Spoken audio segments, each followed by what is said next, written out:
Here we go again. This is video number 4. I'm busy this morning getting all these things done. I know I should have gotten this done a long time ago. I really apologize. So what happens next? So let's say you've got your podcast file done. You've taken some time, you've recorded it, you're good to go. What is the next step? The next step is to listen back to your audio and make sure it sounds good. I'll tell you again from personal experience with podcasting, you're going to have that background noise. No matter where you are, whether you're talking to a smartphone or you're talking into a microphone attached to a computer.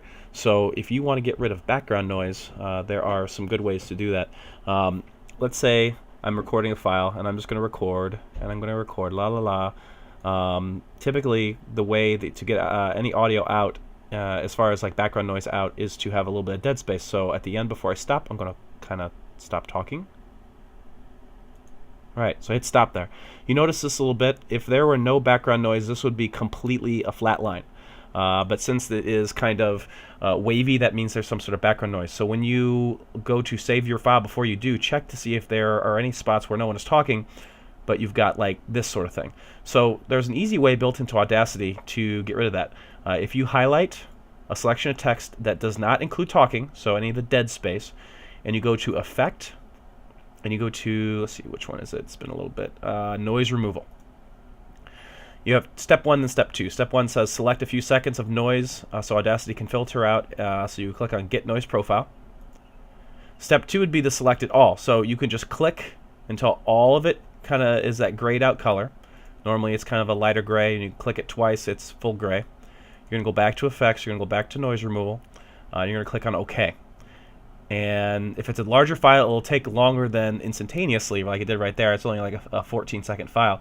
But you notice here at the end, you no longer have that sort of fuzziness. And if I were to play that, you would hear nothing. It would get rid of all that dead space. And what's cool is that that background noise will be filtered out of like even this parts where you're talking. It'll basically, this program is able to listen to frequencies, if that's the right term. I should be the term, I don't know, and basically cuts out that background sound. If you don't do that, sometimes your audio sounds a little grainy, a little fuzzy, and it's a good way to kind of clean things up. So that's that. Make sure that if you do anything like that, that you then go to File and you export again. Okay, because when you make any changes, like let's say you've already converted it to an MP3, like this example, the podcast one, you have to re-save it again, re-export it. If you don't, those changes will not be saved.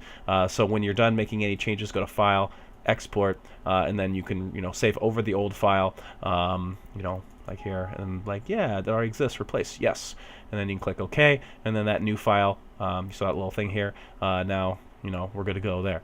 So that's how to get rid of some background noise. Hopefully that helped, and we'll talk about a few other things before we get too far along.